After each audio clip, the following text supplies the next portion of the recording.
नमस्कार साथियों, एक बार फिर से आपका स्वागत है मेरे चैनल पर। और एक बार फिर से हमारे सब इंस्पेक्टर आदित्य श्रीवास्तव हमारे साथ हैं और अभी हम इनके घर पे ही आए थे। तो जो स्टूडेंट का कमेंट आते हैं उसके उसी से रिगार्डिंग मतलब रिलेटेड मैं वीडियो बनाता रहता हूँ हमेशा। मैं कमेंट पढ़ा मैंने और स्टूडेंट का कमेंट ये है कि सर MPSI के बारे में बताइए, क्योंकि ज़्यादातर मेरे स्टूडेंट MPSI की तैयारी कर रहे हैं। कांस्टेबल तो ये SI की जो तैयारी करता है कांस्टेबल की, वो SI की भी करता है, ये मैं मानता हूँ यदि आपकी ग्रेजुएशन है तो आदित्य सर से हम जानेंगे कि SI की तैयारी कैसे करें, क्योंकि ये MPSI क्वालिफाइड है। ठीक है, वो आता लगे कि फिजिकल में कुछ टाइमिंग से रह गए थे, क्योंकि देखिए बहुत कम ऐसे स्टूडेंट होते हैं जिनका मतलब फिजिकली बहुत ज़्यादा स्ट्रांग हो और पढ़ाई में बहुत ज़्यादा इंटेलिजेंट हो। फिजिकल आप डिस्क्वालीफाई होते हैं, उसका मतलब ये नहीं है कि आपका फिजिकल अच्छा नहीं है। हो सकता है आपको पर्याप्त टाइम नहीं मिल पाया हो, या हो सकता है मान लीजिए आपका फिजिकल आपके पैर में इंजरी हो गई, आप कैसे निकालोगे भाई। तो कंडीशनें बन जाती हैं और ऐसी कुछ कंडीशन इनके साथ बनी थी, लेकिन वो सब ठीक है। अभी ऐसा ही है प्रेजेंट में, अभी 2 स्टार हैं। तो अभी इनसे जानेंगे हम कि MPSI की स्टूडेंट तैयारी कैसे करें, क्योंकि वैकेंसी तो लगभग 1-2 महीने में आने वाली हैं। उसका लगभग 1 महीने के अंदर लगभग 1 आध महीने में वैकेंसी आ जाएंगी MPSI की। तो आप बताइए आदित्य सर कि कैसे स्टूडेंट हमारे MPSI की तैयारी करें, क्योंकि आप तो PSC VSC सब निकाले हो, PSC भी निकाले हैं, MPSI भी निकाले हैं, और फॉरेस्ट गार्ड की तो जो अभी जॉब छोड़ के आप SI बने हो, जेल पैरी निकाले हैं। तो पता नहीं जो एग्ज़ाम दिया है वो सभी निकले हैं इनके। तो बताइए MPSI के बारे में कुछ बताइए, तैयारी के बारे में। सबसे पहले तो सभी व्यूअर्स को मेरा नमस्कार, गुड इवनिंग। मैं बताना चाहूँगा, हालांकि आप हो सकता है देख के मुझे सोचें कि ये तो यूपी में SI है, MPSI की क्यों बता रहे हैं ये। तो मैं बता देता हूँ आपको थोड़ा बहुत मेरे बारे में, मैंने कौन कौन से एग्ज़ाम दिए हैं। सबसे पहले 12th के बाद मैंने जैसे कोचिंग वोचिंग थोड़ा बहुत जो अपने सिटी में ही जाना शुरू किया था, उसके साथ मैंने कुछ कॉम्पिटिटिव एग्ज़ाम्स दिए थे जो हम सभी देते हैं जनरली। जैसे तो उसमें मैंने जेल प्रहरी का दिया था एग्ज़ाम सबसे पहले जो मेरे सामने आया था, और मेरा उसमें रिटन क्वालिफाई हो गया था। फिजिकल हालांकि मेरा स्टार्टिंग में इतना ठीक था नहीं, तो मेरा उसमें फिजिकल क्वालिफाई नहीं हुआ था। उसके बाद मैंने दिया था फॉरेस्ट गार्ड का, तो वो मेरा फाइनल क्वालिफाई हो गया था, जिसमें मैंने जॉब भी करी है पिछले 6-7 साल। ठीक है, और उसके बाद उस जॉब के साथ में ही मैंने लगभग 6-7 महीने हुए थे मेरी जॉब को, मैंने MPSI का एग्ज़ाम आया था 2016 में। 2016 की आई थिंक वैकेंसी रही होगी उसका, मुझे याद है 2016 में उसका फिज़िकल था दिसंबर के आसपास। तो उस टाइम पे भी मेरा रिटन क्वालिफाई हुआ था, और बहुत मतलब अच्छे मार्क्स से क्वालिफाई था मेरे। उसमें बताया तो मैं उस टाइम थे 200 मार्क्स का होता है ये, 163 मार्क्स थे मेरे उस टाइम पे उसमें। और कट ऑफ आई थिंक हमारी जो शिफ्ट रही थी उस टाइम पे शुरू हो गया था ऑनलाइन एग्ज़ाम, हमारी शिफ्ट में 152 के आसपास यूआर का सिलेक्शन हो गया था। तो मतलब मेरे ठीक ठाक मार्क्स थे उस टाइम पे। हालांकि रनिंग की मेरी तैयारी नहीं हो पाई थी, और उसका एक वजह तो ये थी कि मैं थोड़ा वीक था उसमें रनिंग में, मुझे थोड़ा ज़्यादा तैयारी की आवश्यकता थी।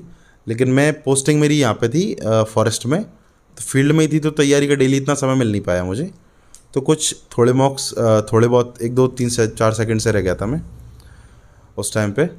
तो लेकिन रिटर्न के बारे में बता सकता हूँ आपको इसकी तैयारी कैसे करनी है। इसके बाद ही मैंने काफ़ी सारे एग्ज़ाम्स व्यापम से रिलेटेड जो दिए हैं निकाले हैं, तो इसको समझता हूँ। और क्योंकि तैयारी मैंने उधर की ज़्यादा करी है, इसमें तो चूँकि मेरा सिलेक्शन हो गया है, ये वैसा है जो कहीं की मेहनत है कहीं का पर काम आ गई है, ऐसा हुआ है मेरे साथ में। लेकिन अब MPSI की जैसा है वैकेंसी आने ही वाली है, लगभग 1 महीने के अंदर आपका नोटिफिकेशन आ ही जाएगा, पक्की बात है। क्योंकि चुनाव से पहले ये वैकेंसी आ जाएगी, एग्ज़ाम हो सकता है चुनाव के बाद हो। तो अगर ऐसा भी होता है तो हम फ़ायदे में हैं, क्योंकि हमें नोटिफिकेशन के साथ सिलेबस के बाद टाइम मिल जाएगा उसे पढ़ने के लिए। हालांकि जो बेसिक तैयारी वो आप अभी से करते रहे, पहले से आप कर रहे होंगे, मेरा ऐसा मानना है। तो इसमें जो पुराना सिलेबस है पहले मैं उसके हिसाब से बता देते हैं, क्योंकि नए सिलेबस का तो अभी कोई कंफर्म है नहीं है कि क्या आने वाला है या क्या होने वाला है। अगर वैसा कुछ होता है तो उसके संबंध में देख लेंगे, सुनील सर एक आध वीडियो बना देंगे, आपको गाइडेंस करते ही रहते हैं सुनील सर। तो मैं जो थोड़ा बहुत मेरा एक्सपीरियंस है उसके हिसाब से आपको बताता हूँ कि इसमें आता है, एक तो हिंदी आता था जो पहले 70 मार्क्स का, उसके बाद 30 नंबर की जो है अपनी इंग्लिश आती थी, और 100 का जो पेपर होता है 100 मार्क्स का, वो रहता है अपना GK का, है ना। GK में शायद थोड़ा बहुत मैथ भी आता है, कुछ 10-12 क्वेश्चन आ जाते हैं कभी कभी, या कभी कभी नहीं भी आते हैं, तो वो GS का होता है। तो सबसे पहले हिंदी का तो एक ये है कि आप कोई भी एक हिंदी की स्टैंडर्ड बुक ले लें। लूसेंट भी आती है और भी काफ़ी सारी आती हैं। कोई भी आप एक अच्छी बुक ले लें। उससे पहले तो आप एक बार सारे जो चैप्टर्स हैं वो पढ़ लें। उसके बाद जो है आप उसकी हिंदी की ऑब्जेक्टिव ले सकते हैं या उसी में से ऑब्जेक्टिव लगा सकते हैं आप। तो ऑब्जेक्टिव लगाना शुरू करें, क्योंकि कई सारे क्वेश्चन होते हैं जैसे पर्यायवाची हुए, विलोम हुए, इनको हम जब पढ़ते हैं तब लगता है सब याद है, लेकिन जब पेपर देने बैठते हैं ना तो इतना कन्फ्यूजिंग हो जाता है वो कि समझ में नहीं आता है कि वहीं पे माइन्यूट मिस्टेक होती हैं छोटी छोटी। अब आप ये मत समझना कि सर बता रहे हैं पुराने सिलेबस के हिसाब से, ऐसा नहीं है। सिलेबस चाहे कुछ भी हो, लेकिन पढ़ने का तरीका आपका यही होगा जो बता रहे हैं। सिलेबस चेंज होगा तो तब भी आपको ऐसे ही पढ़ना है। मान लीजिए आपका जीके वाला पोर्शन आया, तो जीके वाला पोर्शन पहले आता था, अभी भी आएगा। सिलेबस चेंज हो जाएगा, लेकिन उसी सिलेबस को उस हिसाब से पढ़ना है और साथ में उसको ऑब्जेक्टिव लगाने हैं। वो सर बता रहे हैं, नहीं आप सोचो कि पुराने सिलेबस के हिसाब से, ऐसा नहीं है। पढ़ने का तरीका वही है, सिलेबस चाहे कुछ भी हो। हाँ, ये देखो सब्जेक्ट्स तो यही रहेंगे। तो मैं आपको ये बता रहा हूँ कि अब जैसे अगर हिंदी पढ़ रहे हैं तो हिंदी को कैसे पढ़ें। एक बार आप हिंदी की कोई किताब जो है उसको एक बार आप गो थ्रू हो जाएं, उससे मतलब पूरा गुजर जाएं, एक बार उसको पढ़ लें। फिर आप उसके कॉन्सेप्ट थोड़े से आपके क्लियर हो जाएंगे अगर आप सेकंड रीडिंग मार देंगे। उसके बाद आता है प्रैक्टिस, तो आप प्रैक्टिस करें। अब ये एक और चीज़ मैं बताता हूँ आपको, और ये हिंदी इंग्लिश या किसी जीएस के लिए नहीं, सबके लिए है कि आप अगर किसी भी एग्ज़ाम की तैयारी कर रहे हैं तो उसके आप प्रीवियस ईयर क्वेश्चन ज़रूर देखें, ठीक है। उससे जुड़े जो पुराने पेपर्स हैं वो ज़रूर देखें। और अगर उसके पेपर कम है तो आप ऐसा कर सकते हैं, आप जिस आयोग का पेपर दे रहे हैं, जैसे अगर आप एमपीएसआई के दे रहे हैं और इसका व्यापम लेने वाला है, तो व्यापम के जितने भी एग्ज़ाम्स हैं उनकी जनरली आपको वो मिल जाते हैं प्रीवियस ईयर पेपर ऑनलाइन। तो उनको लेकर लगभग जिसमें आपका वो सब्जेक्ट आते हैं, जो सब्जेक्ट आपके में अगर हिंदी आने वाली है तो हिंदी अगर कांस्टेबल में भी आई है, अगर किसी भी और एग्ज़ाम में आई है, हिंदी कांस्टेबल में तो नहीं आती, लेकिन किसी भी अगर दूसरे एग्ज़ाम्स में आई है तो आप उन एग्ज़ाम्स को उठाएं, उधर से वो चीज़ कवर करें। क्योंकि इससे आपको ये पता चलता है कि वो जो आयोग है, वो जो संस्था है, वो उस सिलेबस में से क्या पूछती है या उसको ज़्यादा क्या पसंद है। क्योंकि आप जब उन क्वेश्चन को पढ़ेंगे तो दो काम होगा। एक तो ये होगा कि आपके एक तरीके से आप मॉक लगा रहे हैं, आप प्रैक्टिस कर रहे हैं ऑब्जेक्टिव क्वेश्चंस की। दूसरा, आपको ये समझ में आ रहा है कि आयोग किस तरह क्वेश्चन पूछता है, तो आप उसको भी हैक कर पाएंगे। तो इस तरह से आप हर एक सब्जेक्ट की करें तो आपको पता चलेगा कि क्या क्या पढ़ना है। हिंदी के लिए ये हो गया।